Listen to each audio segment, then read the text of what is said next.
No, hindi ko crush yun, no. Ayoko ng lalaking pumapatol sa babae na may asawa na. Kadiri yung ganun, no. Ah, kaya pala, nagpahuli kang bumaba ng sasakyan para magpapansin sa kanya. Huwag na natin pag-usapan yun. May isa pa akong chika sa'yo. Alam mo ba, kilala mo yung si Marina at yung si Carl? Yung babae na laging nakariband. So, ayun nga. Alam ko hindi mo to pansin dahil wala ka namang ibang pakialam sa mga taong nasa paligid mo eh.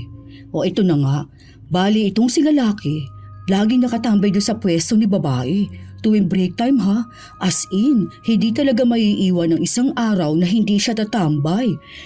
Itong si lalaki, may jowa sa 5th floor, di ba? Yung jowa nun kasi, kasama ko lagi sa smoking area. Madalas talaga na nagkakasabay kami magyosi. O ngayon, sabi niya, medyo cold na jowa niya. Tapos parang may babae. Yung si Marina, di ba? Shibuli ang jowa words niya. Malay mo, nagustuhan na niyang lalaki kaya kapit na kapit doon kay Carl. Ha? Hindi naman. Kasi magpinsan yung dalawang yun. Sinong nagsabi sa'yo na magpinsan sila? Sila mismo. Di ba? Katabi ko dati yan si Marina.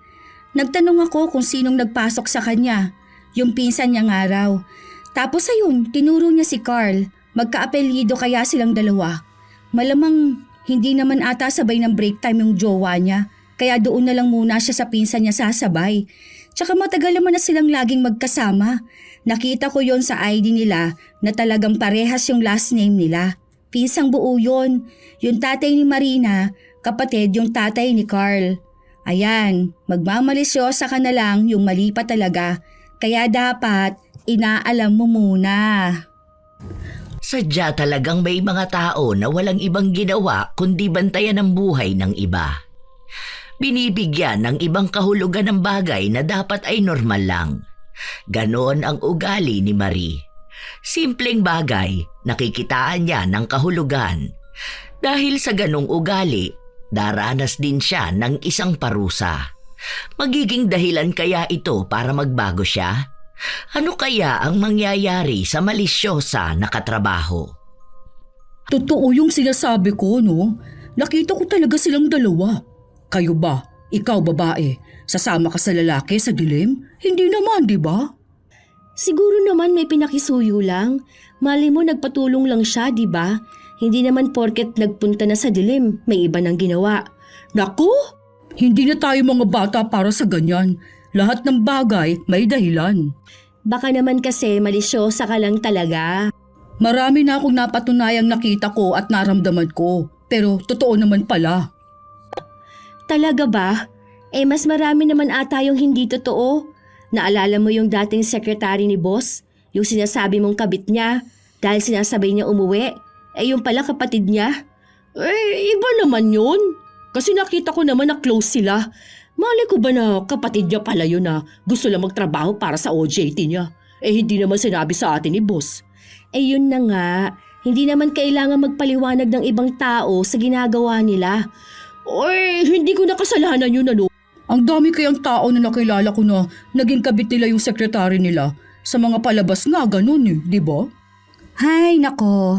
Kung ako sa'yo te, bago ka manghusga ng ibang tao ha, siguraduhin mo muna na tama yung nakikita at naiisip mo. Dahil minsan, hindi natin alam na sa panghuhusga natin, mali na pala tayo ng sinasabi.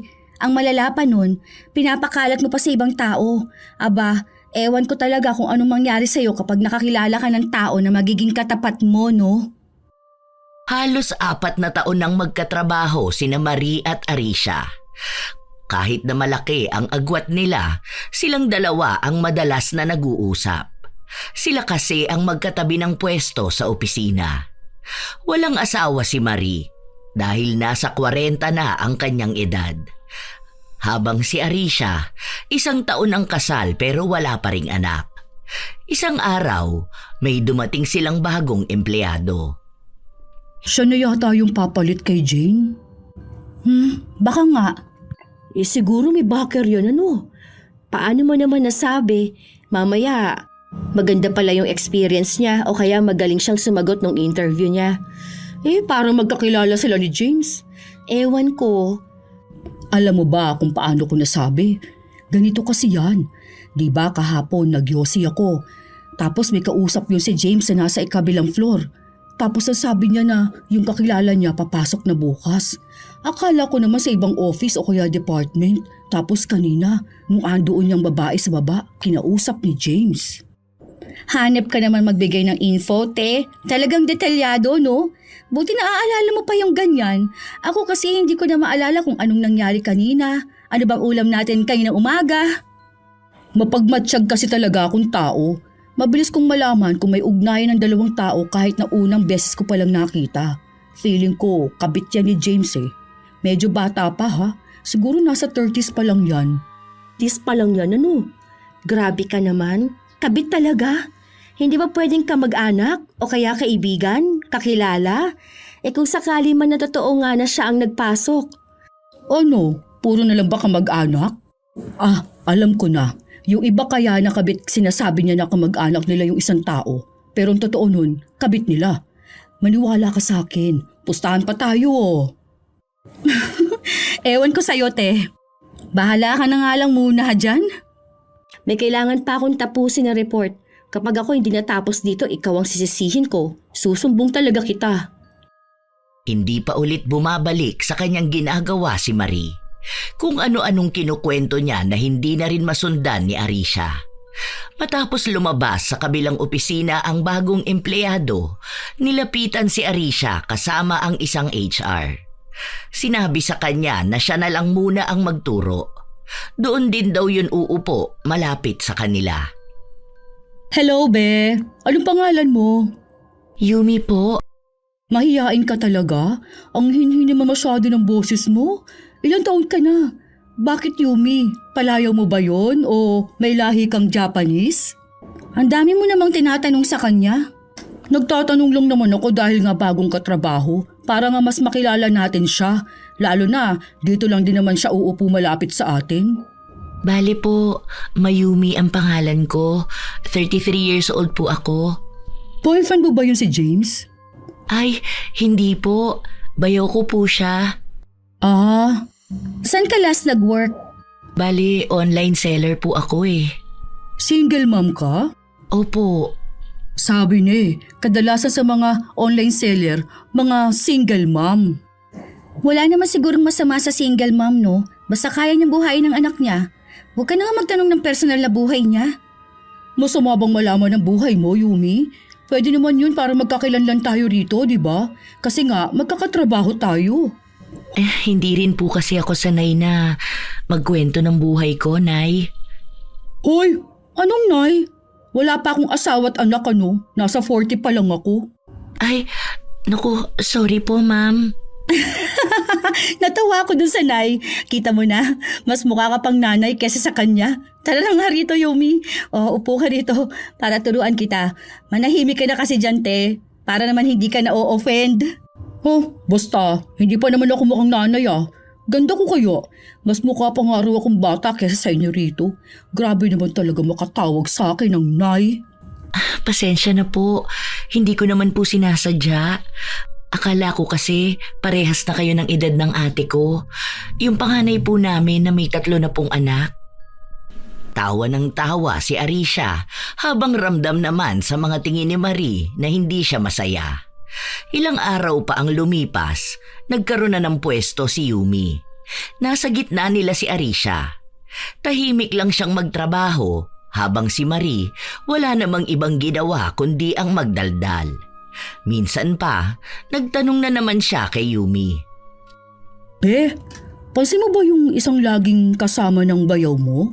Yung singkit, si Martha? Minsan nakikita ko. Bakit po? Hindi ka ba nagdududa sa kanilang dalawa? Ito sa akin lang naman. Hindi ko naman inaano yung bayaw mo pero alam mo yun? Para kasing may something sa kanila. Wala naman yun. Nag-uusap lang naman yung dalawa.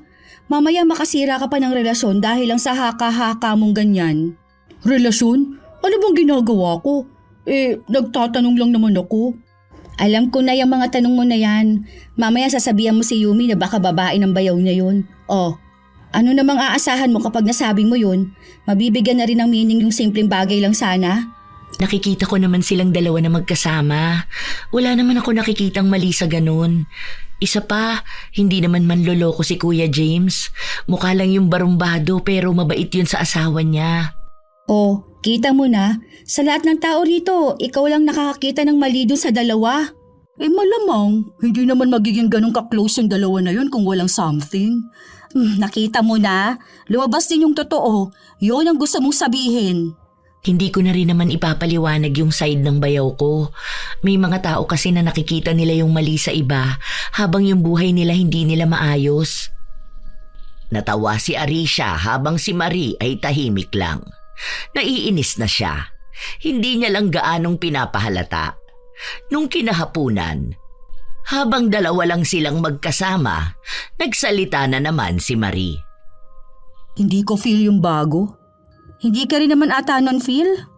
Hindi ba? Iba yung vibes niya, ang pangit. Grabe ka naman makasabi ng pangit na vibe sa isang tao. Malay mo, kaya ayaw mo sa kanya dahil binabara ka niya.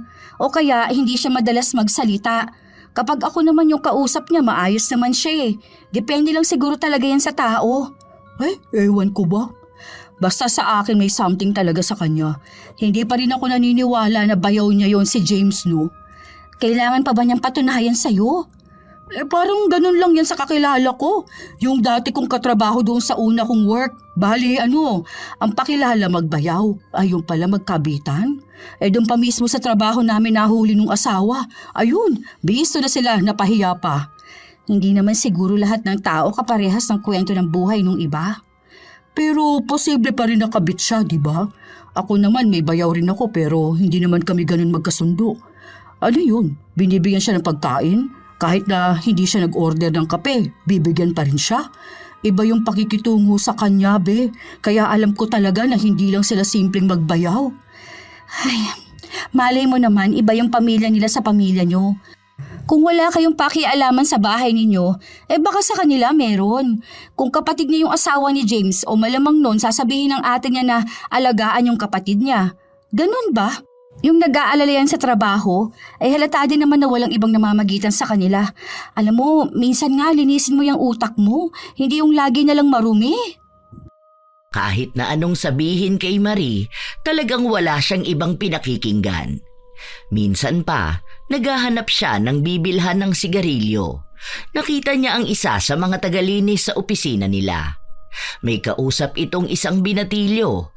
Tumatawa ang ginang habang humahampas pa sa braso ng binata. Maya-maya pa, lumapit na ito kay Marie. Bibili kang yosi? Ay wala na. Mamaya pa lang ako bibili ulit. Naubos na eh. Ang bilis naman. Huli kong kita kanina may 2 kaha ka pa. Binili na lahat. Binili ba talaga lahat o baka naman? Anong baka naman? Ay, alam ko na yung iniisip mo. Wala akong pinagbibigyan na iba rito, ha? Hindi sa akin galing yan, ha? Ikaw mismo nagsabi niyan. Baka mamaya niyan. Ewan ko sa'yo. Basta mamaya meron na ulit. Itatabi ko na yung para sa'yo.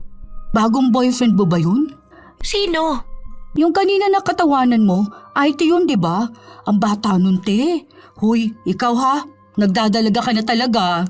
Baliw ka. Ang bata pa nun. Saka hindi ako naghahanap ng boyfriend. Naks naman talaga. Iba talaga ang karisma mo kapag nga naman may edad na nagiging mas maasim pa sa amin. Baka naman maunahan mo pa ako magkaroon ng boyfriend niyan, ha? Naku, wala sa akin ang ganyan. Ay, wow, para namang ang pihikan mo sa lagay na yan.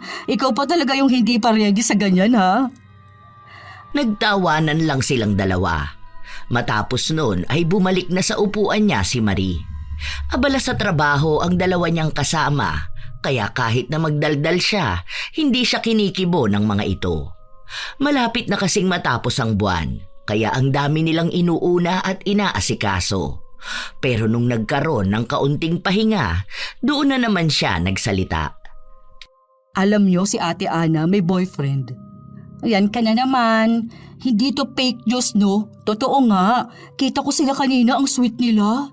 Ewan ko sa'yo, lahat naman ng nakikita mong tao sweet sa isa't isa. Oo nga kasi.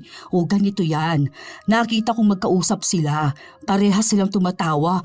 Tapos si Ate Ana nakahawak sa braso ng lalaki. Sa IT department yun. Yung matangkad na lalaki. Kilala mo yun eh. Yung laging kasama ni Jason, yung kulot. Tanga, ang bata pa nun. Nasa 20s pa lang yon. Oh, bakit? Hindi ba pwede yun si Ate Ana?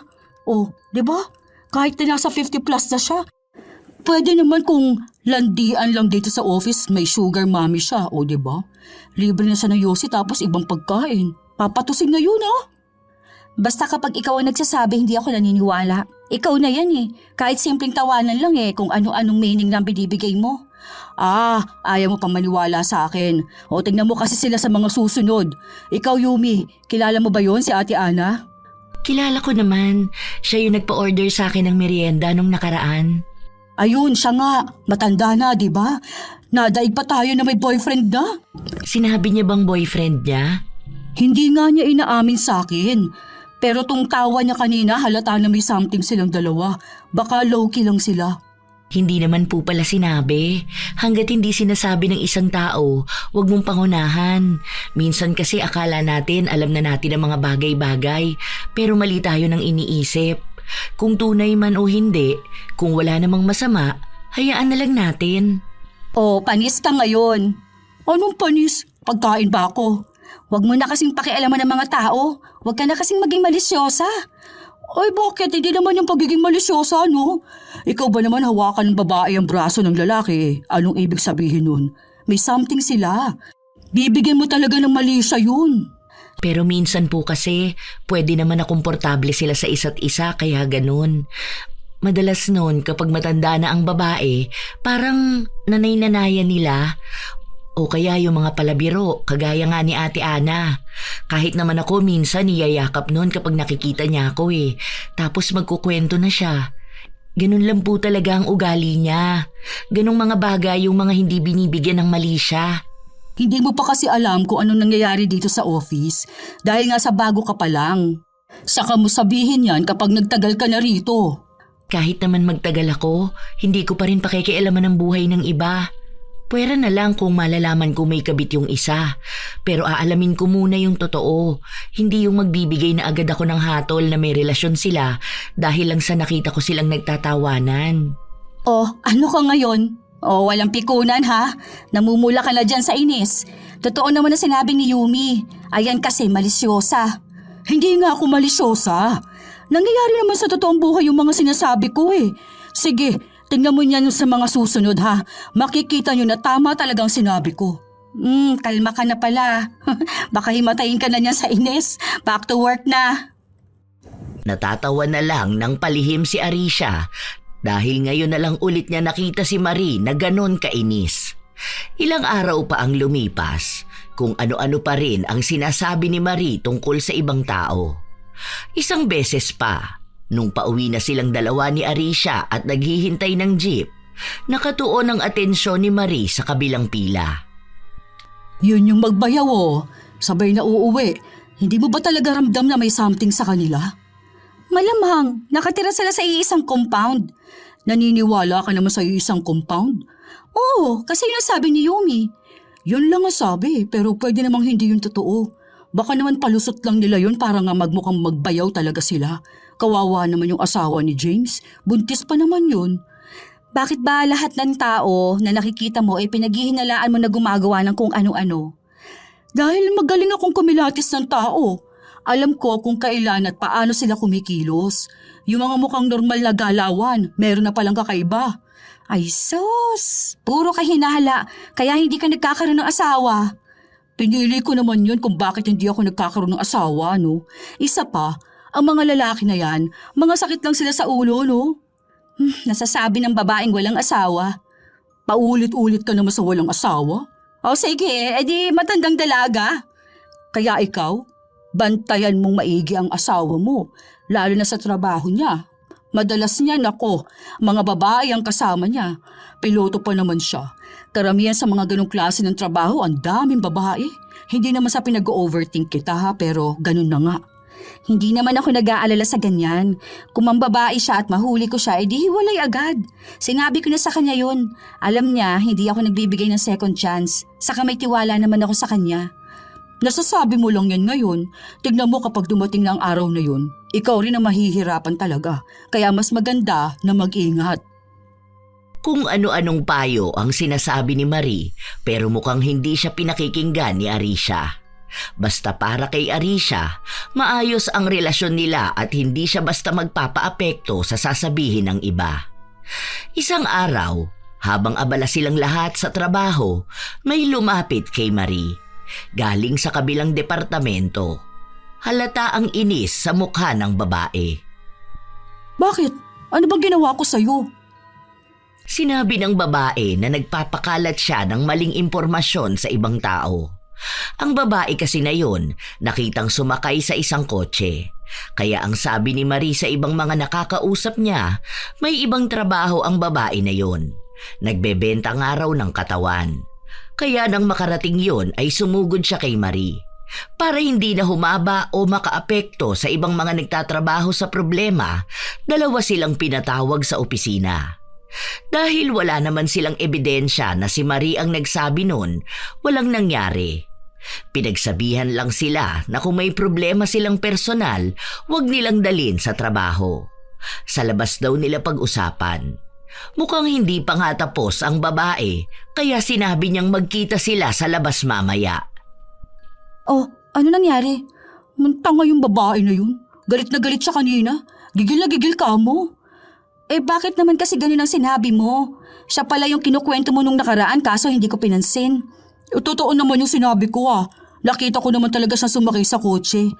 Malay mo naman sundo niya yon. Matanda yung driver? Hindi ba pwede magkaroon ng matanda na sundo? Kaya nga, malay mo tatay niya o kaya tito niya o kung sino ka mag-anak niya o kaya driver lang talaga. Baka naman nag-book siya. Doon talaga siya sa unahan umupo eh. Kung nag-book siya, doon sana siya sa likod, di ba? Malay mo nga kamag-anak niya. Nakita mo na ba ang tatay niya? Alam mong itsura? Hindi pa. Pero ramdam ko talaga na walker siya. Ay, bahala ka nga dyan. Kaya ka napapaaway eh. Makakita ka lang talaga ng katapat mo, tingnan mo. Ay, ewan ko na lang talaga sa'yo. Matapos ang trabaho nila, sumabay si Marie sa mas maraming tao para lang matakasan niya ang naghihintay sa kanya sa labas. Halos 1 linggo ng ganon ang ginagawa niya. Nawala na rin naman ang usapin pero hindi ang pagiging malisyosa ni Marie. Minsan pa, nakita niya ang isang lalaki at ang lalaki na katrabaho nila. Sabay na lumabas ng elevator. Saan kaya galing yung dalawa na yun? Sino? Yan si Tutoy? Kumuha ata ng order. Narinig ko usapan nila kanina. Food Panda raw. Oh, order lang nilang dalawa? Magjowa na siguro yung dalawang yan. Magkaibigan yan sila. Bading naman yan si Tutoy. Ano bang pangalan yan? Nakalimutan ko na. Francisco ata. Ayan nga. Bading yan. Bading? Paano mo naman nasabi? Ay, siya talaga nagsabi sa akin. Bumibili siya ng yosi sa akin tapos inamin niyang bading siya. Tinanong ko kasi siya kung single siya eh. Tapos sabi niya oo raw. Tapos ayun, nirereto nga kita. Eh sabi niya bading siya. Ah, baka hindi ka niya bet. Kaya naging bading na lang siya, no? Grabe ka naman sa akin. Biro lang, ano ka ba? Pero yun nga ang sabi niya. Kaya malabo talaga na magjowa yung dalawa na yan. Para ba silang mag-best friend? Baka magjowa yan sila rito. May ka-live-in yung babae, di ba? Ewan ko, di ko na maalala. Dahil may bago na naman siyang nakita, may bago na namang tao siyang pagdidiskitahan at pag-uusapan. Pagbalik niya sa upuan niya, sinabi niya agad ang bagong natuklasan sa katrabaho. Alam niyo ba? Ang baho mo naman. Mag-alcohol ka nga, amayosi ka. Ayun na nga, itong si Francisco sa si Laika magjowa, confirmed. Bading talaga yun si Francisco. Oy, paano mo nasabi? Ang pogi niya kaya? Sinabi niya sa akin noon. Tsaka nakita ko yung ex niya, kapitbahay namin. Hindi naman yun pumapatol sa babae, no? Tsaka si Laika, may ka-live-in yun. Ayan ka na naman ha. Ano na namang nakita mo? Nakita ko silang sabay lumabas ng elevator, tapos bumili ng pagkain nila. Yun lang? Para yun lang? Anong para yun lang? Malamang sabay pa talaga silang bumili? O sabay pa silang lumabas? May something na aamoy ko. Ay, ewan ko dyan sa pang-amoy mo. Palyado lagi. Hoy, hindi ako pumapalya, no? Bantayan nyo kasi ang mga galaw. Ayan, tingnan mo, tumayo si babae. Lalapit yan kay Francisco. Oh, tama ako, di ba? Bakit lagi sila magkasama? Malamang magkatrabaho. Yung ginagawa ni Laika, si Francisco ang gumagawa pagkatapos. Yung ibang files kailangan ni Francisco. Ano ka ba naman? Pati ganyan kailangan pang bantayan. Wala ka talagang magawa sa buhay mo, no? Aba, tingnan mo kasi maigi. Ikaw ba, Yumi, may napapansin ka bang kakaiba? Wala naman. Normal na magkatrabaho lang naman ang datingan nila. Walang special. Kita mo na, ikaw lang ang nakakakita ng kung ano-ano. Imposible na wala kayong napapansin. Baka kamo ayaw niya lang talagang pansinin. Alam mo, te, kung ako sa'yo, mag-focus ka na lang sa sarili mong buhay. Hindi lahat ng nangyayari sa paligid may ibig sabihin. At hindi lahat ng ibig sabihin na yon talagang nangyayari sa totoong buhay. Iba yung nagbubulag-bulagan, ha? Wala naman nagbubulag-bulagan dito. Sadyang yung nakikita namin, normal lang. Yon, may kakampi na rin ako. Ano, kita mo na? Hindi talaga tama na maging malisyosa na katrabaho. Sus! Makikita nyo yan, totoo ang sinasabi ko. Baka sila naman na maging kaaway mo at sumugod sa'yo. Hindi tinigilan ni Marie ang dalawa. Kahit sinong makausap niya, lagi niyang sinasabi na may kakaiba sa dalawa. Hanggang sa may nakausap siya na isang tao na tila ba kagaya niya.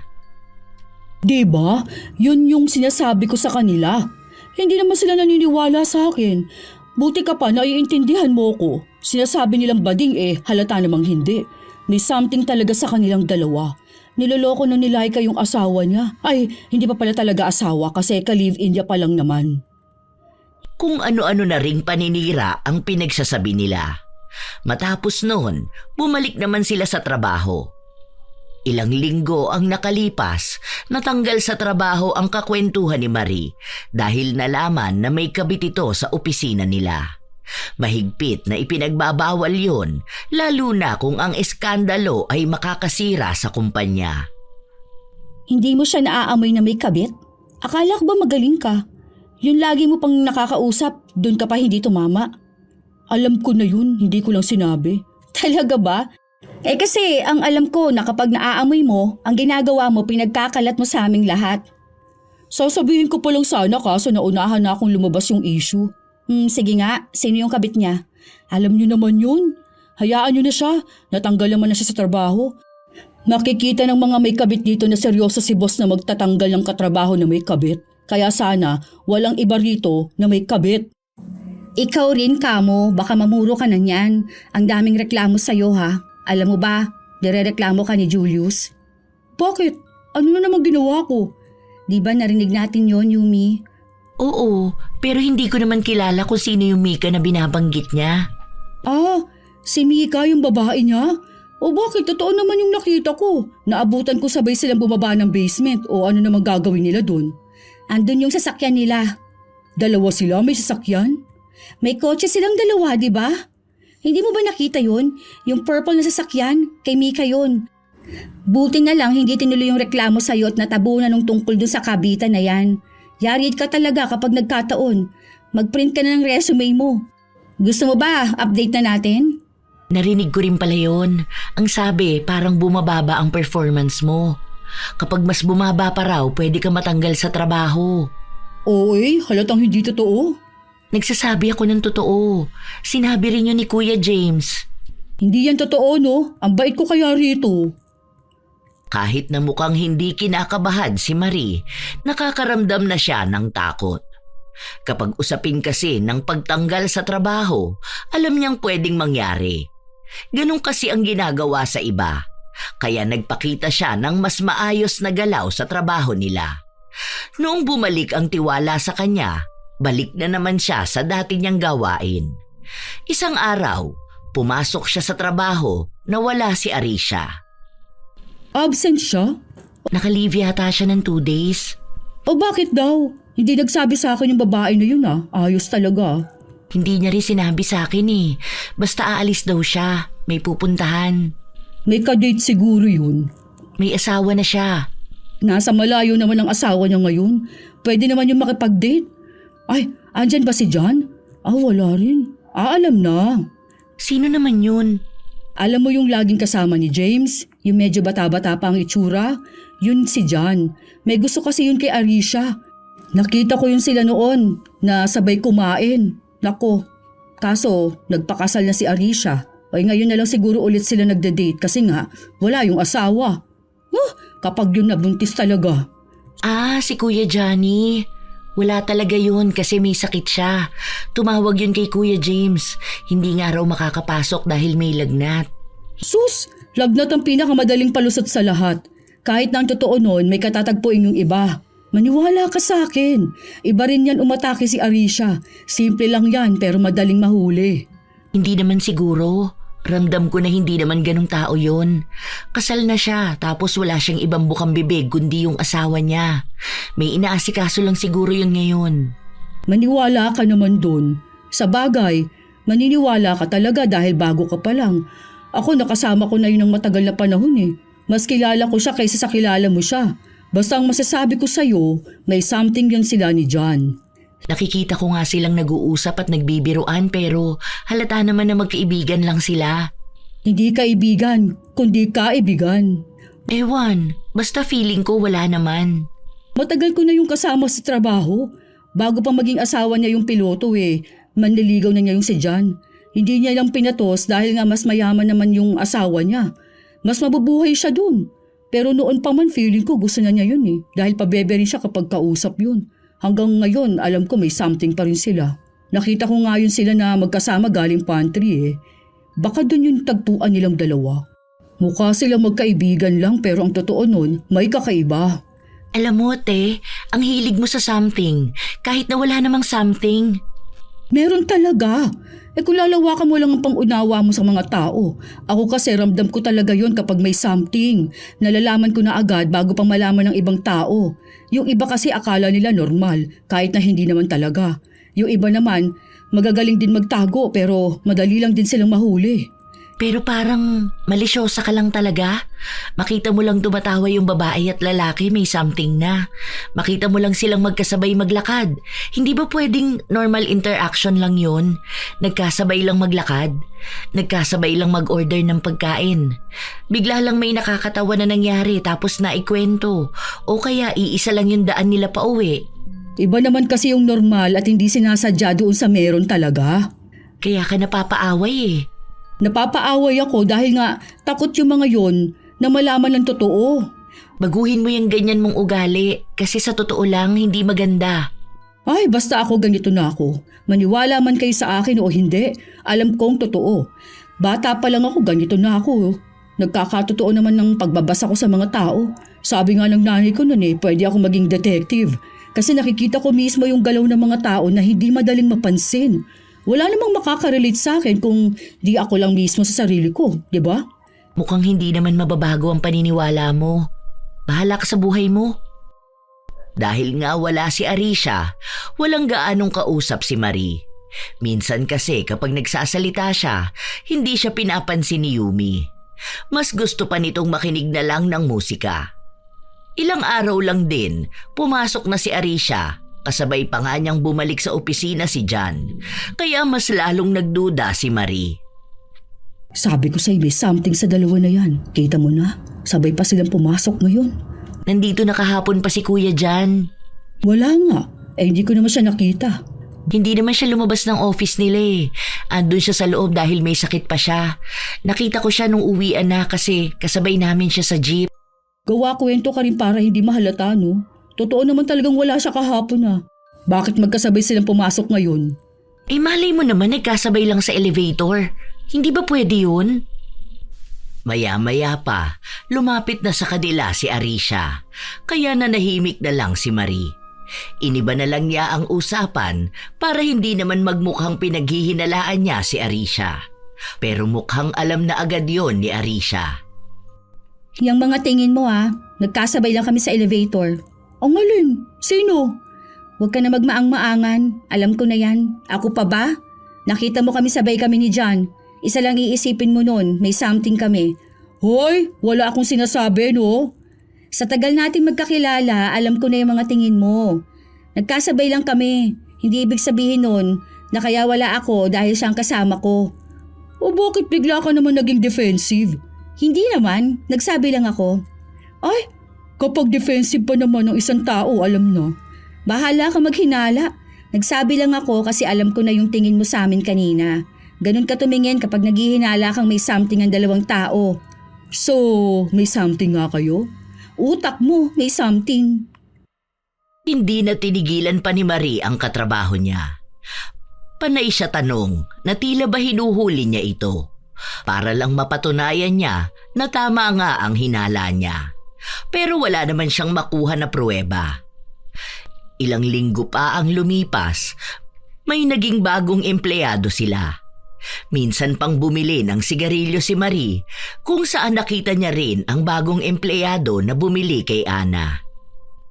Nahihiya ata sa'yo. Nagmamadali nung parating ka. Bakit naman siya mahihiya? Aba ewan ko.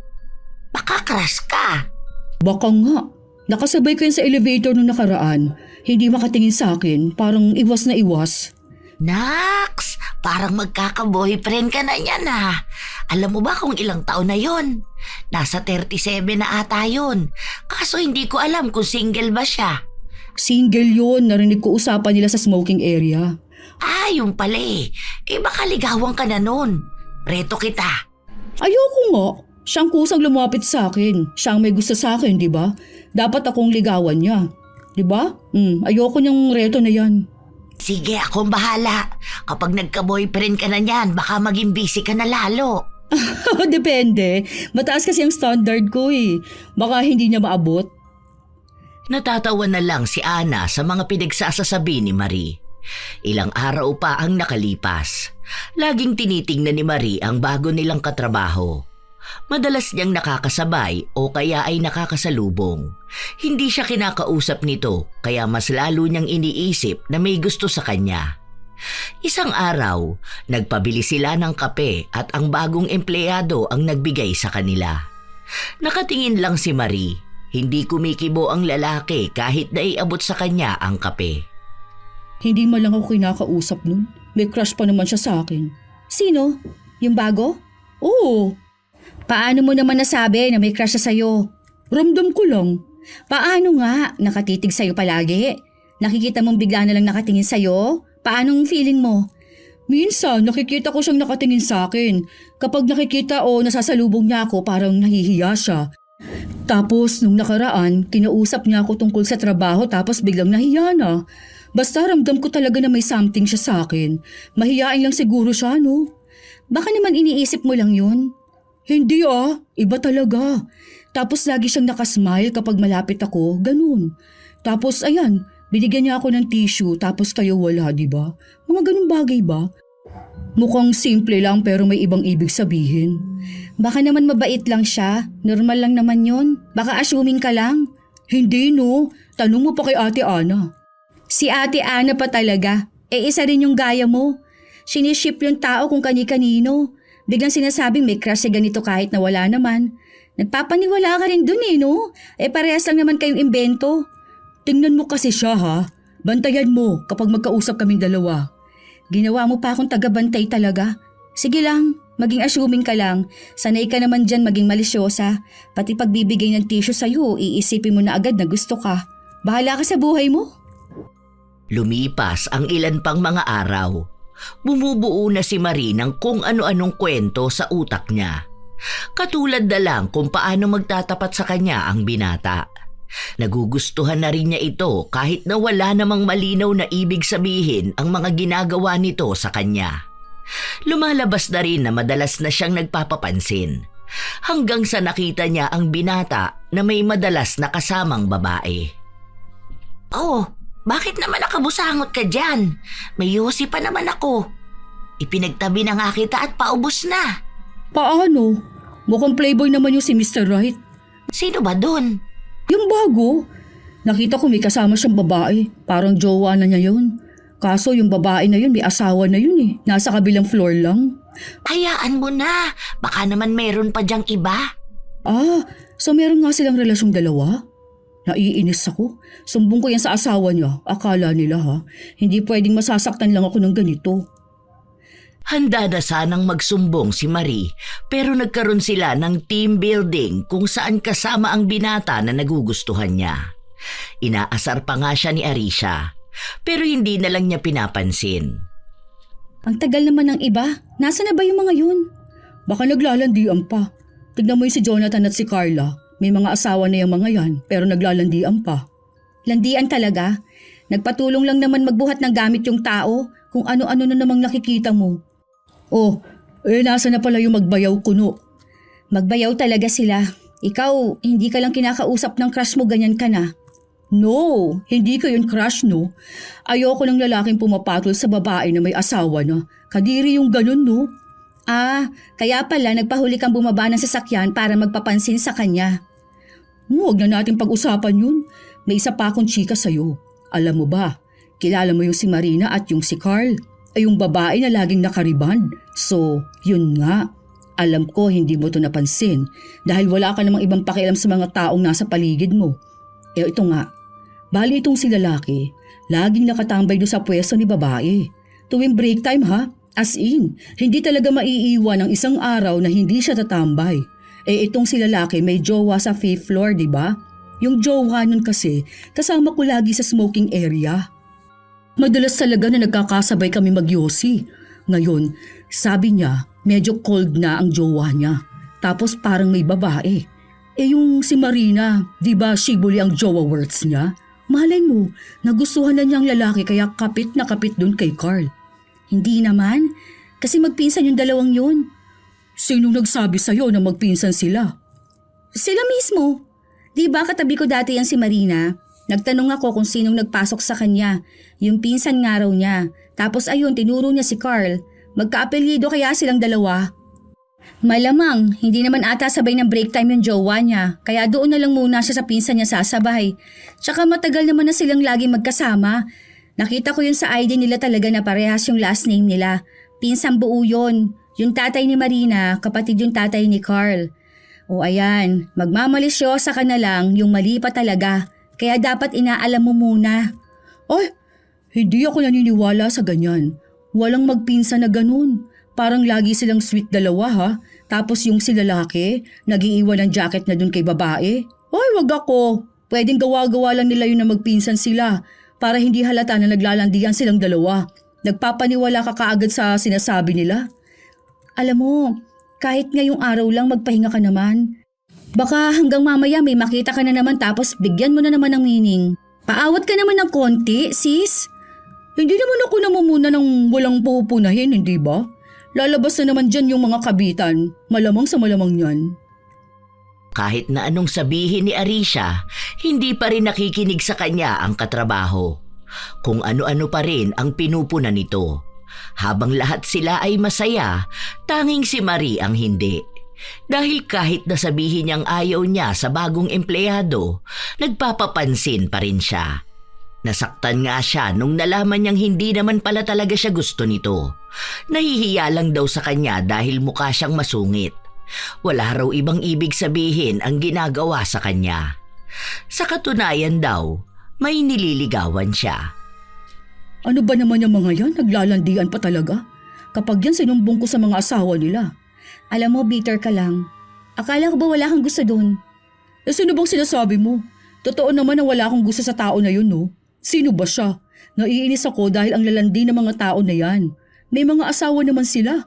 Mga buwisit, mga manloloko. Isa pa yung si Yumi. Nilalandi niya yung sinasabi niyang bayaw. Grabe ka naman sa nilalandi. Ano bang ginagawa nila? Nagpapapicture lang naman siya. Normal lang naman yan. Yung bayaw ko ganyan din naman. Taga-picture sa amin minsan. Okay lang naman yung ganyan eh. Normal lang. Ang hindi normal, yung habang nakakandong si Yumi. Hindi naman eh. Close silang dalawa pero kita mo naman may boundaries. Hindi yan totoo, do. Pinagtatakpan mo lang talaga yan sila. Bakit ko naman sila pagtatakpan? Totoo naman yung sinasabi ko. O so ako lang talaga yung nakakaramdam ng kakaiba sa mga kilos nila? Baka mamaya niyan kung kanino mo na naman yan sabihin ha. Baka mamaya mapahiya yung dalawa na yan. Hindi ko alam. Basta ang alam ko lang mali talaga yung ginagawa nilang ganyan. Hindi pwede yung naglalandian sila. Tapos ang pakilala nila sa isa't isa magbayaw. Tapos kung totoo man yun, kawawa yung asawa ni James. May kalandian din naman pala yung si Yumi. Hindi na napigilan ni Marie na ipakalat sa mga tao ang nakita niya at nararamdaman niya. Nung bumalik sila sa opisina, ang una niyang nakita ay si Ana. Maaga kasi siyang pumasok, kaya yon ang napagsabihan niya ng mga nangyari. Kapag may team building talaga naglalabasan yung mga malalandian mo. Bakit? May nakita ka bang naging kabit? Lumang kabit at bagong kabit? Kilala mo yung nagpapakilala bilang magbayaw. Yung mukhang Japanese na babae? Alam mo ba na nakita ko na naglalandian yung dalawa na yon? Kaya hindi ako naniniwala na magbayaw silang dalawa. Mas ramdam kong may kakaiba may something. Nakita ko nga na magkaakbay silang dalawa. Ibig sabihin nun, pwedeng kabit siya. Baka nga hindi pa totoo na magbayaw silang dalawa. Totoo ba? Nakita mo talaga? Tapos nung nasa team building kami, kulang nila maghalikan silang dalawa sa sobrang close nila. Ikaw, ganun ka ba sa bayaw mo? Ay, hindi naman kami close ng bayaw ko. Kita mo na? Kaya imposible yung sinasabi nila. Hindi totoong asawa ng ate ni Yumi ang si James. Baka sila magkarelasyon. Ipinasok yan dito para lagi magkasama. Hindi nga naman sila pinaghihinalaan kapag nasa trabaho sila, di ba? Ang alam ko talaga, sabi nila magbayaw sila. Hindi ko naman napapansin kung sweet silang dalawa o ano. Pero ang madalas na nakikita ko kapag nagdadala ng gamit si James, minsan siya na rin yung nagbabayad ng pagkain ni Yumi. O kaya siya yung bumibili. Mga ganong bagay. Akala ko naman sobrang close na close nila. Kita mo na? Hindi ako pinaniniwalaan ng iba kapag sinasabi ko yan. Kala nila normal yun. Hindi kaya. Ngayon lang ako nakakita ng magbayaw na ganyan ka-sweet, no? Kaya hindi ako naniniwala sa mga sinasabi nila. Baka nga may nangyayari na sa kanilang dalawa. Paano mo naman nasabi na may nangyayari na sa kanila? Kasi nga, ito, atin lang to ha. Nakita ko sila nung nakaraan. Ito lang bago yung team building. Doon sila sumakay sa bandang Sogo. Medyo malayo yung sa office natin, di ba? Andun talaga sila, nakita ko. Grabe nga, naloka ako sa totoo lang. Pero hindi ko na yung pinaalam sa iba. Dahil baka mabuko sila. Baka mamaya dalawa pa sila matanggal sa trabaho. Paano naman yung paghawak? Pansin mo ba? Isa pa yun, talagang sobrang touchy ni James. Kung kapatid yun ng asawa niya, hindi sila ganun Dapat may konting ilangan, di ba? Kaya alam ko na may nangyayari na sa kanila. May isang anak yun si Yumi. What if si James ang ama? Nakakaloka naman yung mga pinagsasasabi mo. Ang ganda pa naman nun ni Yumi. Natutuwa ako sa mukha nun Mukha kasi siyang model. Diba? Ganda niya sana kaso naman, wala naman sa amo ng mukha yung pagiging matinong babae. Pakawala, kumbaga. Kung ano-anong paninira na ang sinasabi ni Marie tungkol kay Yumi. Hindi lang naman kay Yumi, pati na rin kay Arisha.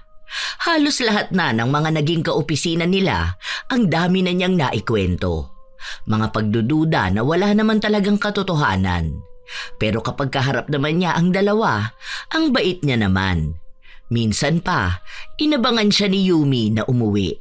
May pagkakataon kasi na dalawa lang silang naiwan sa opisina. Di mo ata kasabay ang bayaw mo. Nauna na siya dahil OT nga ako ng 2 hours. Alam mo namang umuwi niyan.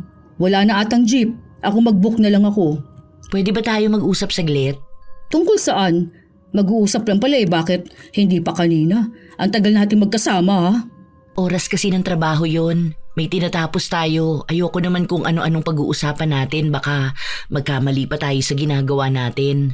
Mabilisan lang tong sasabihin ko sa'yo dahil kailangan ko na ring umuwi. Para namang ang seryoso niyang sasabihin mo sa akin? Alam ko may sinasabi ka tungkol sa akin at kay Kuya James. Alam mo, nakarating na sa akin yun. Anong pinagsasasabi mo na kabit niya ako at may nangyayari sa amin? Matagal ko na yung narinig pero hindi ko na pinapansin dahil wala lang sa akin. Pero nakarating na sa ate ko. Alam mo bang galit na galit siya sa'yo? Ano na naman yun? Wala akong alam sa mga pinagsasabi mo ha? Hindi mo na maitatanggi yun dahil kilala na kita. Una pa lang, alam ko na ang ugali mo. Lalo na yung mga lumalabas sa bibig mo. Kung ano-anong pinagsasasabi mo tungkol sa ibang tao. Yung pagiging malisyosa mo ang nakakasira ng imahe ng iba. Hindi ako natutuwa. Sana naman sa susunod alamin mo muna kung totoo ba yung iniisip mo. Dahil hindi lahat ng bagay may ibig sabihin. Sa galit nga ng ate ko na isumpa ka niya.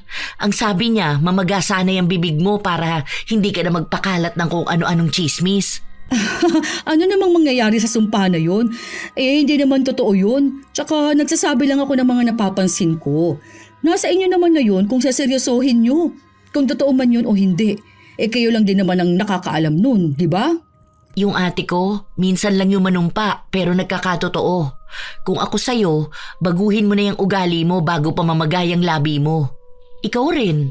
Basta, alam ko wala naman ako masamang ginagawa. Kayo ang may problema. Hindi ko nasagot yun. Kung apektado kayo sa mga sinasabi ko, iisa lang ang ibig sabihin nun. Totoo yun. Kahit na mali naman talaga siya, pinanindigan niyang nasa tama siya.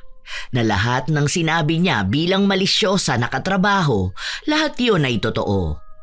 Matapos lang din ang usapan na yun, hindi na nakipag-usap pa si Yumi kay Marie. Ramdam na yun ni Arisha, pero hindi naman na yun bago sa kanya. Siya lang naman ang nakikipag-usap kay Marie dahil kahit na hindi siya magsalita, tuloy-tuloy lang si Marie. Minsan pa, pumasok si Marie na tila ba namumula ang palibot ng kanyang labi. Maputi siya kaya halata agad ang pamumula. Ano nangyari dyan sa labi mo naman? Kumain ka ba ng maanghang? Halata ba masyado? Kumain kami ng nakalimutan kong tawag dun. Basta yung Korean na noodles na sobrang anghang. Yung as in super anghang, color black na may red yun eh. Buldak ata ang tawag doon. Ewan ko, basta yun. Kagabi pa naman namin kinain. Kaso sobrang anghang naman kasi nun. Ang sakit nga ng labi ko. Kaya naman pala ganyan namumula. Bakit naman kasi kumain ka nun? Napanood ko na sobrang anghang nga nun. Hindi raw nila kinakaya. Masarap nga kasi. Tapos yung pamangkin ko, nag-vlog. Ganun yung content. Kaya ayun, bigla na lang niya akong isinali. Aray, sakit talaga oh. Grabe naman. Baka naman matatahimik ka na niyan. Huwag ka muna panay salita para naman gumaling na yan. Kakain ka kasi nun, alam mo na nga na hindi mo naman kaya ang maanghang. Hindi lang isang araw, kundi isang linggo na ang nakalilipas. Namamaga pa rin ang labi ni Marie. Mas malala nga lang ang pamamaga dahil sabi ng iba na para daw kinagat ng bubuyog. Nakaumbok ang labi niya. Madalas pang kumikirot at nagbabalat. Ang sakit naman nito. Grabe naman. Nagpa-check up ka na ba? Oo, nung nakaraan pa. May binigay na pamahid tapos gamot. Hindi naman umi-epekto. Pansin ko nga kapag umiinom ako ng gamot, mas lalong namamaga eh. Ang sakit. Tulad ngayon, ayan, uminom ako ng gamot. Parang labi na ng itik tong labi ko. Naiinis nga ako. Ang sakit. Aray ko. Anong klaseng sakit ba? Parang makirot? Ganon? Mainit. Alam mo yung parang napapaso. Ganon siya.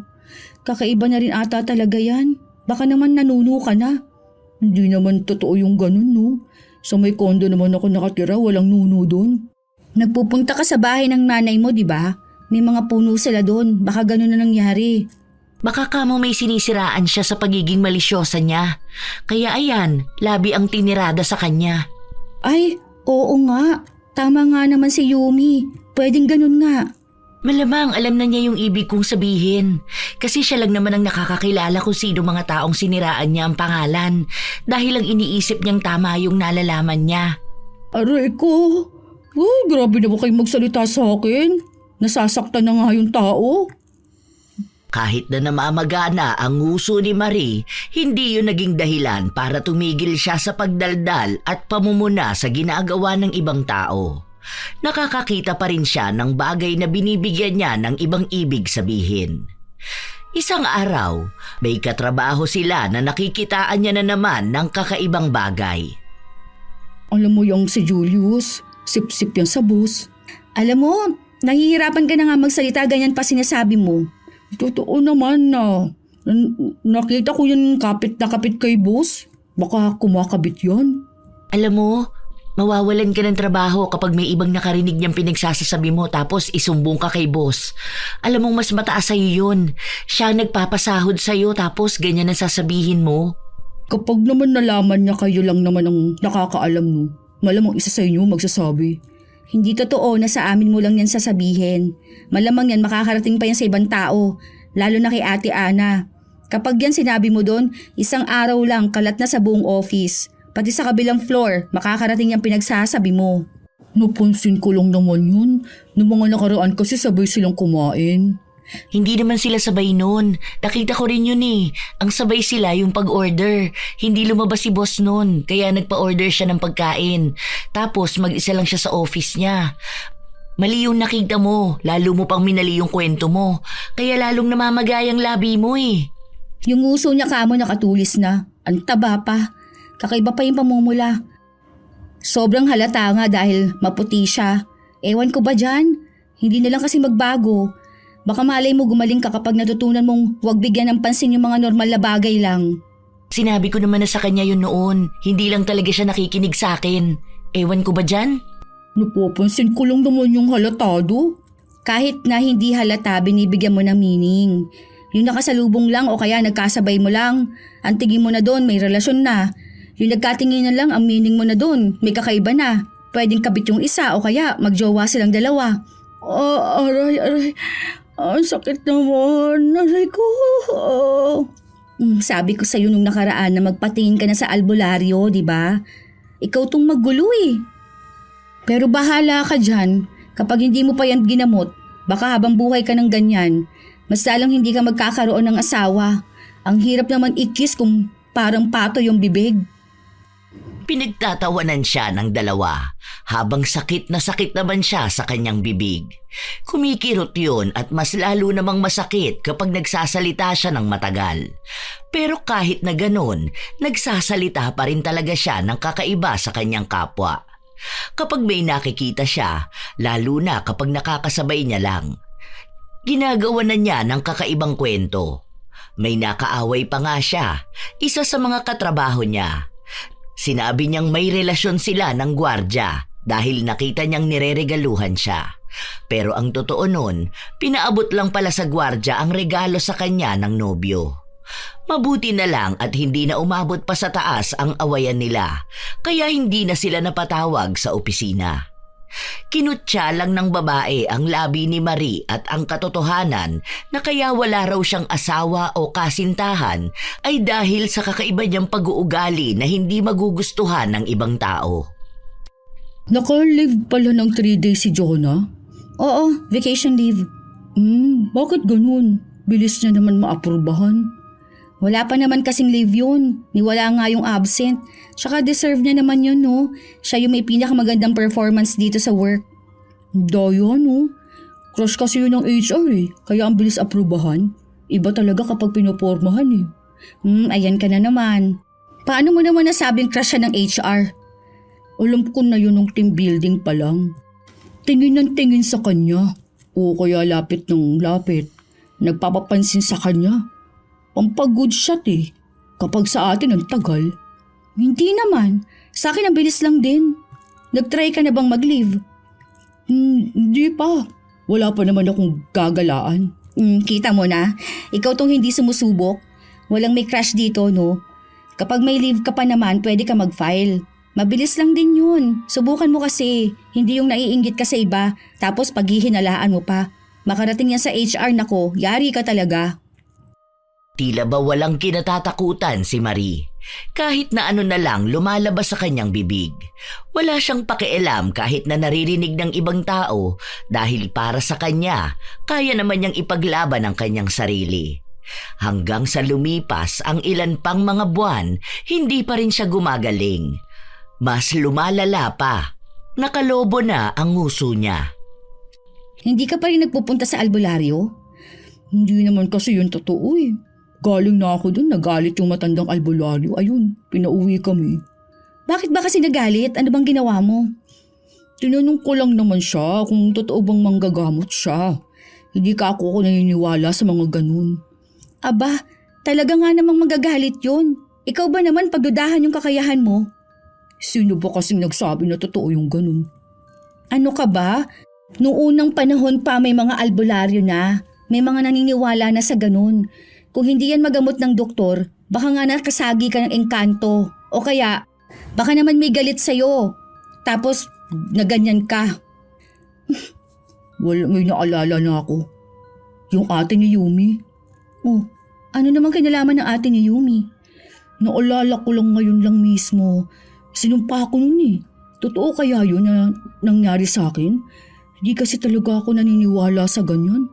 Pero paano kaya? Baka naman may pagkademonyo yun, ano? Ewan ko ha. Baka nga sinumpa ka nun kaya ganyan. Nagalit siguro sa'yo. Yun ang sinasabi ko sa'yo kaya binabalaan kita na iwasan mo yung ugali mo na pagiging malisyosa. Alam mo, may mga tao na grabe ang bibig. Lalo na kapag galit sila, tapos nanumpa sila ng tao. Kaya nga sabi dapat alam ang lumalabas sa bibig. Ikaw ba naman kasi pag hinalaan mong asawa niya at ang kapatid niya? Isumpa ko kaya siya pabalik. Hindi naman matutuwid ng isang mali ang paggawa pa ng isa pang mali. Kung ako sa'yo, kung totoo man ha, humingi ka na lang ng tawad, tapos magbago ka, baka doon gumaling ka. Ano namang ihihingi ko ng tawad kung wala naman akong maling ginawa? Yan ang mahirap sa'yo. Hindi mo kasi alam kung anong mali ang ginawa mo. Bakit? Hindi ba mali yung pagiging malisyosa mo? Kailan naman naging mali yun? Sakit na naman. Ito na naman to. Hindi na naman maalis yung sakit. Grabe na rin talaga, Aray. Anong mali doon? Yung binibigyan mo ng maling ibig sabihin, ang mga ginagawa lang ng normal na tao. Nakakasira yun sa pangalan nila. Pwedeng paniwalaan ng iba yun, tapos kapag nakikita sila, nagiging pangit ang tingin sa kanila. Sige nga, ikaw, tatanungin kita, paano kung malaman mo yung ibang tao, ang iniisip, kasamting mo yung nagde-deliver ng tubig? Si Kuya Mon? O di ba close kayo nun? Kabiruan mo nga yun tuwing nagpupunta rito. Uy, kaibigan ko lang yun oh. Tsakang tanda na nun, nasa 50 plus na yun. Ayun nga ang sinasabi ko. Yun mismo ang tinutukoy ko. Ganyan mismo yung reaksyon ng mga tao kapag nalaman nila na kinukwento mo sila sa iba. Iba naman kasi yung sa kanila, no? Hindi yun iba. Walang pinagkaiba yung closeness ninyo ni Kuya Mon.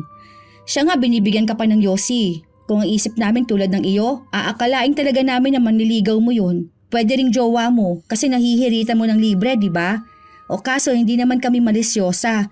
Kaya bakit namin papansinin yung galawan ng pagkakaibigan lang? Ganun yung sinasabi ko sa'yo. Yung dapat na matutunan mo.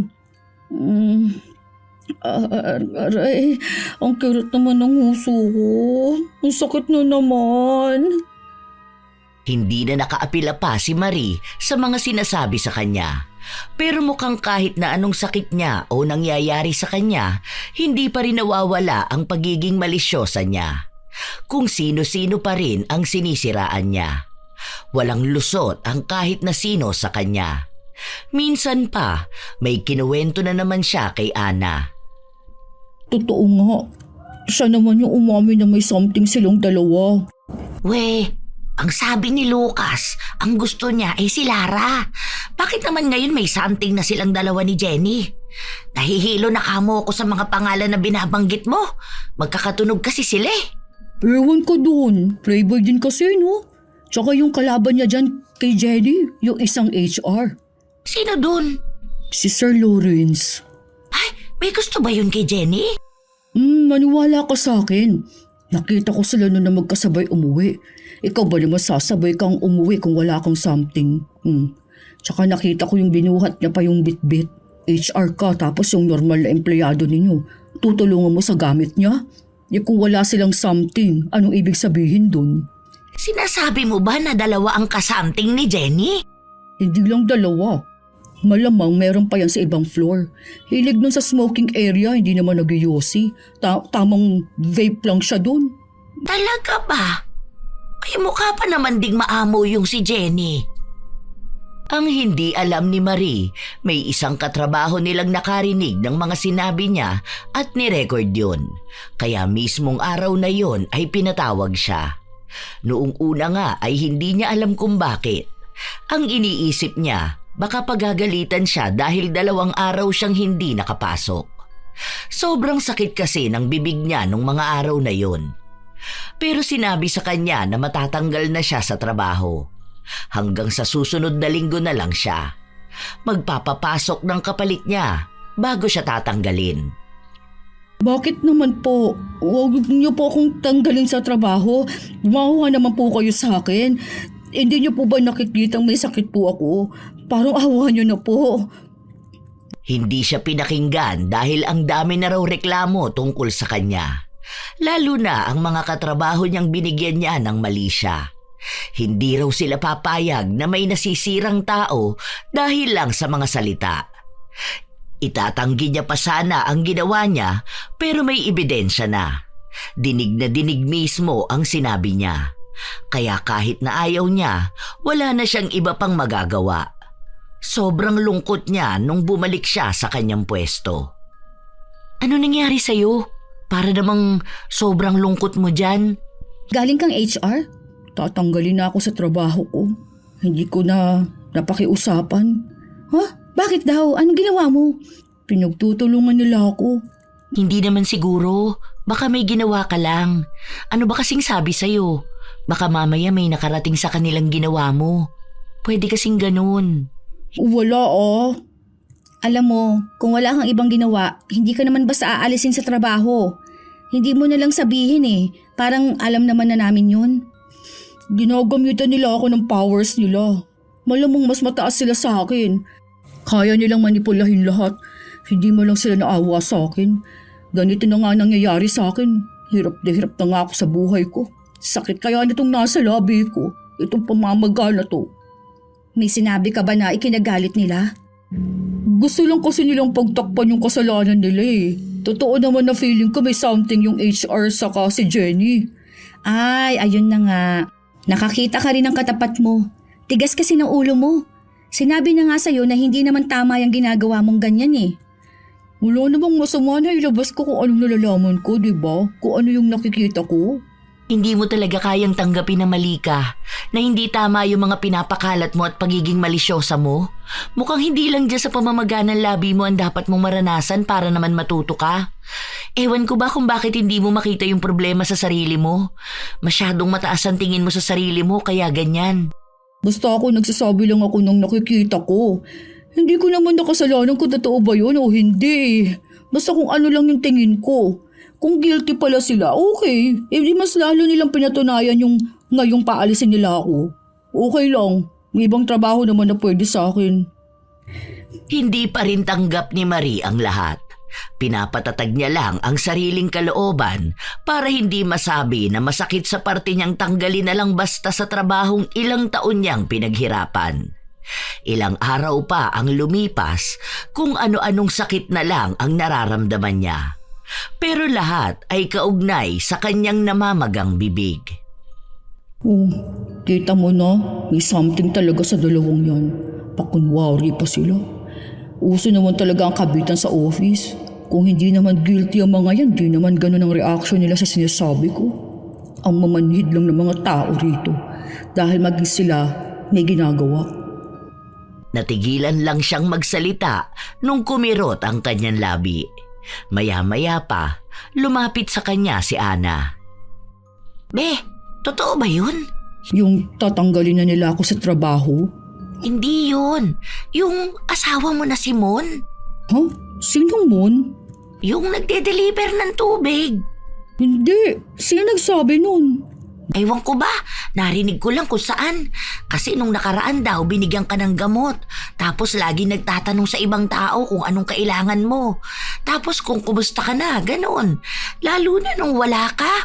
Tapos parang mag-asawa na raw yung tingin nila sa inyong dalawa. Grabe naman nagsabi sa'yo nun. Magkaibigan lang kaya kaming dalawa. Ni wala nga akong nararamdaman o napapansin na kakaiba. Ganun ba? Eh yung kasi ang nakarating sa akin. Kahit nga sa kabilang floor, yun ang alam. Nung nasa smoking area ko, dinig ko rin eh. Nung nakita nga nila si Mon, tinutokso nila sa'yo. Crush ka nga ata talaga nun. Single naman ata yun eh, no? Hindi ko alam. Ayoko dun. Di naman ganun ang tipo ko sa lalaki. Tsaka magkaibigan lang kami nun. Naiinis naman ako. Grabe naman ang pagiging malisyoso ng mga tao sa paligid ko. May biro pa nga sila na kaya raw namamaghayang labi mo kasi hindi ka raw tinitigilan ni Mon. Ay, ewan ko. Natawa nga ako nun eh. Kaya ganitong labi ko dahil may sakit nga ako. Hindi to dahil kay Kuya Mon. Matatanggal na nga ako sa trabaho, ganun pa rin ang pinagsasabi nila sa akin. Hindi ba sila marunong tumingin? Wala naman kaming something ng tao. Kahit na 2 linggo na lang si Marie sa trabaho niya, hindi niya naiiwas ang sarili sa mga sabi-sabi ng ibang tao. Dinig niya talaga kung paano sila magsalita sa kanya. Para bang sinadya na yon dahil nga paalis na siya. Minsan pa, may nakasabay siyang isang lalaki sa elevator. Nung nakita yon ng ilan sa mga katrabaho niya, ikinalat na may kakaiba silang relasyon nun. Kaya kahit na maglakad siyang mag-isa o may makasabay, ang daming balitang naririnig mula sa ibang tao. May isang nagsabi pa na kabit siya. Hindi niya kinakaya kaya umiiyak na lang siya. Minsan pang ang naabutan siya ni Yumi sa banyo na umiiyak. Masakit ba yung namamaga mong bibig kaya ka umiiyak? Hindi lang naman doon. Paano? Ang judgmental na mga tao. Kung ano-ano sinasabi nila tungkol sa akin. At dahil doon sa sinasabi nakabit ka? Narinig ko na nga yun. Nakita ka raw kasi na lumabas ng hotel kasama yun eh. Hindi naman kami yung magkasama nun sa hotel eh. Sakto na iisang hotel lang yung napuntahan namin. Doon ako natulog dahil may check-up ako kinabukasan. Yun nga rin ang sabi, baka nabuntis ka na.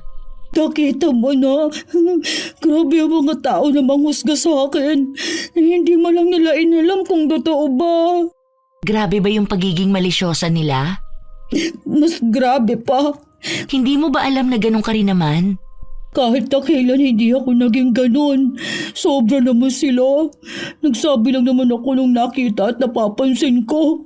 May pagkakaiba ba yun sa ginagawa nila ngayon? Parang iisa lang naman yun ah. Kasi nung nakita mo kaming nasa tapat ng Sogo, ang sabi mo galing kami doon. Kahit na doon lang kami sumakay dahil bumili kami ng gamot doon sa katabing pharmacy. Tapos ang sabi mo pa, yung anak ko anak ng bayaw ko. Nakabit din ako, di ba? Ano bang sabi mo tungkol kay Arisha? Nakabit niya yung si Kuya dyan. Ano pa ba? Yung isa pa na kabit kamo nila ang isa't isa. Parehas lang din naman yun ang sinasabi nila tungkol sa'yo ngayon. Kung anong nakikita nila, binibigyan nila ng meaning. Katulad ng pagbibigay mo ng meaning sa ginagawa at kinikilos nila. Binabalik lang nila sa'yo. Mas malala naman yung kanila, no? Kahit na wala namang katotohanan. Bakit? Yung mali siya na binigay mo sa amin, may katotohanan yung ganon para sa'yo? Kasi kasinungalingan lang din naman ang utak mo. Hanggang ngayon ba, hindi mo pa rin gets? Hindi mo pa rin alam kung anong lesson tong binibigay sa'yo? Hindi para parusahan ka. Hindi lang basta parusa, kundi para buksan ang kaisipan mo. Basta ang alam ko, wala akong masamang ginagawa. Kung patuloy mong ipangangalanda ka na wala kang masamang ginagawa, hindi ka gagaling. Hindi lilinis ang kasalanan mo. Dahil hindi mo alam kung paano mo gagamutin ang sugat. Kung hindi mo alam kung saan ka banda may sugat. Matalino ka naman sana. Hindi mo lang ginagamit ang utak mo ng maayos. Hindi na nakipagtalo pa si Yumi sa katrabaho dahil alam niya na kahit na anong sabihin niya, hindi naman din yun maiintindihan ng isang taong ayaw umintindi. Habang lumilipas ang mga araw, tila ba palala ng palala ang nangyayari. Minsan pa nga, dumating si Mon para magdala ng tubig sa kanila. Bago siya umalis, nagpunta siya sa pwesto ni Marie. Nag-abot siya ng pagkain. Dahil sa ginawa niya ay naghiyawan ang mga tao. Hiyang-hiya nun si Marie dahil lahat na ng kilos ni Mon may mali siya na sa kanilang lahat. Ayoko na. Hindi ko na kaya yung ganitong ginagawa nila sa akin. Ilang araw naman na aalis ka na, di ba? Hayaan mo na, masasanay ka rin yan. Anong masasanay? Hindi yun ganun kadali. Dahil may sakit na nga ako. Para pang sinasabi mong maging katatawanan lang nila ako. Hindi naman yun ang ibig kong sabihin. Pero papunta na rin doon. Diba, ikaw na rin yung may sabi sa akin noon na masasanay rin naman ng mga tao sa pagiging malisyosa mo. Sinabi ko na sa kanya yan.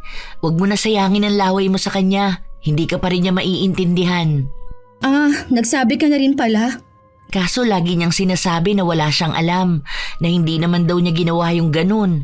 O kaya katuwaan lang. Ngayon siya na ang katuwaan. Sobrang sakit ng loob niya. Grabe na siya maghinanakit. Nasabi niya pala sa'yo. Hindi ko na lang pala uulitin. Pero ayun na nga. Kung ano mang nararamdaman mo, ganyan mismo yung nararamdaman ng iba. Kung paano ka naging malisyosa, ganon din sila naging malisyosa sa'yo. Walang iba sa nararamdaman mo sa nararamdaman ng mga taong siniraan mo. Sana, kahit na wala ka na sa trabaho natin, magbago ka na. Baka yun yung paraan para gumaling ka. Baka kailangan mong aminin ng pagkakamali mo para naman makalaya ka rin. Hindi na kumibo pa si Marie. Hindi niya alam kung anong pwede niyang sabihin dahil napapahiya na rin naman siya. Wala man lang siyang kakampi. Hanggang sa dumating na ang araw na natanggal na siya sa trabaho. Simula noon, hindi na ulit siya nakahanap ng ibang trabaho. Walang tumatanggap sa kanya dahil sa sakit niya. Dahil iniisip ng iba na baka hindi niya magampanan ng maayos ang trabaho. Kahit na anong pakisuyo niya, walang nagagawa. Nung mag-isa na lang siya, tila ba may mga bagay siyang napagtanto sa buhay. Paano kung tama nga sila? Paano kung ako yung may mali? Pero paano ko naman mababagong sarili ko? Pati sa social media, hindi nila ako tinatantanan. Kada mag-like ng post ko, iniisip nilang may gusto o kaya kalandian ko. Paano ko naman lilinisin ang pangalan ko nito? Wala na akong kahit na ano.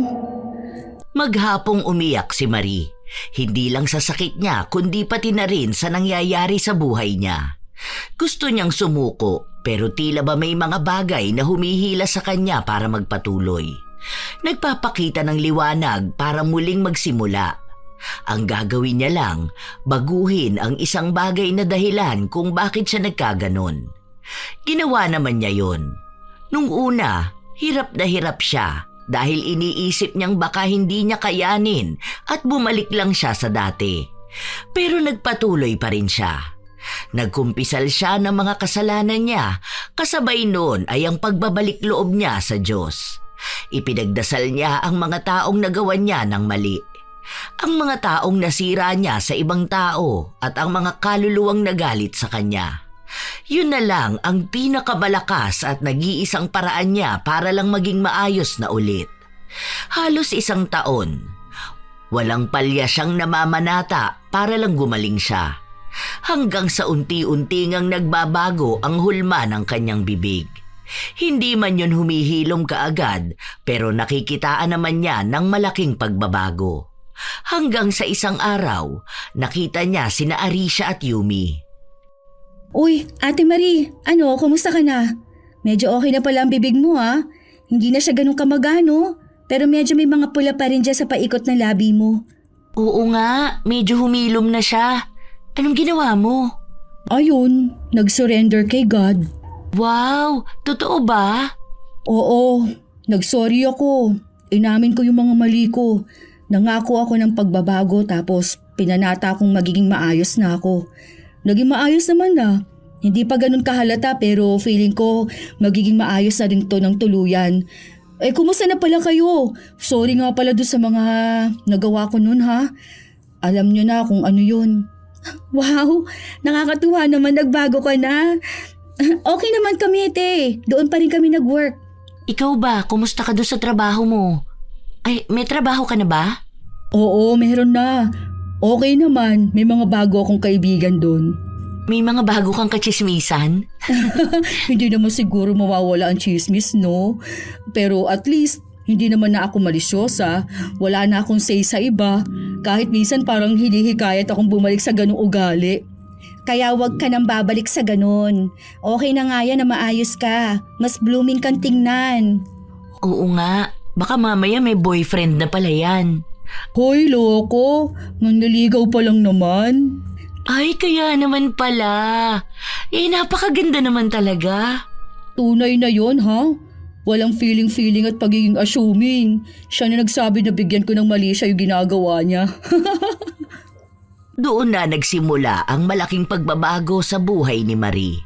Nung nalaman niya ang sariling pagkakamali, natanggap niya rin na dapat siyang magbago. Minsan, hindi naman niya maiwasan na magbigay ng mali siya, lalo na doon sa mga halata. Hindi na niya sinasabi sa iba. Kapag alam niyang nagkakasala na siya, ipinagdarasal na lang niya yon. Sa panahong kasalukuyan, magaling na ang labi ni Marie. Naging magkakaibigan din silang tatlo na para kahit hindi sila magkakasama sa iisang trabaho, nagkakaroon sila ng balita sa isa't isa. Kasama na rin doon ang pagpapakasal ni Marie na gaganapin ngayong taon. Minsan talaga, may mga taong inuuna ang pagbibigay ng mali siya. Sa halip na unawain ang sitwasyon, mas pinipili nilang bigyan ng masamang kahulugan ang mga kilos na maaari namang maging normal at inosente. Ang bawat ngiti, usapan o simpleng pagkakasabay ay ginagawang kwento. Kwentong hindi naman nila sigurado kung totoo. Sa ganitong pag-iisip, mas nauuna ang hinala kaysa pag-unawa at mas nangingibabaw ang paghuhusga kaysa malasakit. Ang pagiging malisyosa ay hindi tanda ng katalinuhan o pagiging mapagmatsyag. Madalas, ito ay refleksyon ng takot, mga inseguridad o kawalan ng kapayapaan sa sarili. Kapag sanay ang isang tao na tumingin ng mali sa kapwa, unti-unti rin niyang nilalason ang sarili niyang isip. Sa kahahanap ng mali sa iba, nakakalimutan niyang ayusin ang sariling buhay. Mas nagiging mabigat ang araw, mas nagiging magulo ang isip, at mas lumalayo ang loob ng mga taong dapat sana'y kakampi. Walang sino man ang may karapatang magbigay ng hatol base sa bagay na nakikita o naririnig lang. Tandaan na ang taong hindi nagbibigay ng mali siya ay mas payapa ang buhay dahil hindi siya nabubuhay sa hinala kundi sa respeto at sa katotohanan. Kayo ba mga apo, nakakilala na ba kayo ng katrabaho na malisyosa? Yung tipong lahat ng kilos may ibig sabihin? Ibahagi nyo naman ang inyong kwento, kasabay na rin ng inyong opinyon ukol sa ating bagong kwento. Naway nakapaghatid ito ng magandang aral sa inyo.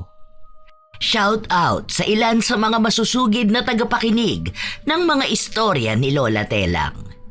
Zilpa Hara Reichert, Maggie Espejon, Editha De Vega, Lovely Valeza, Raymond Yao, Jubes Key, Florebe Calapardo, Mary Grace Pamisa, Yuan Solon, Maria Regina Valdez, Joy Marie Bele, Phils Valdeabella, Chris Alcantara, Teresa Barcelona, Rosemary Familiar, Elsa Haviña, Precious K. Catalogo, Alvin John A. Santos, Lydia Lopez, Sidney Crosswind, Supladang Pasaway, Gia Gigi, Chef M, at happy birthday kay John Rico Pontipedra sa March 13 at kay Kuya Dennis Gallo sa March 16, pati na rin kay Ellie Rose Padilla. Ito ang inyong Lola Telang at maraming salamat sa lagi ninyong pakikinig mga apo.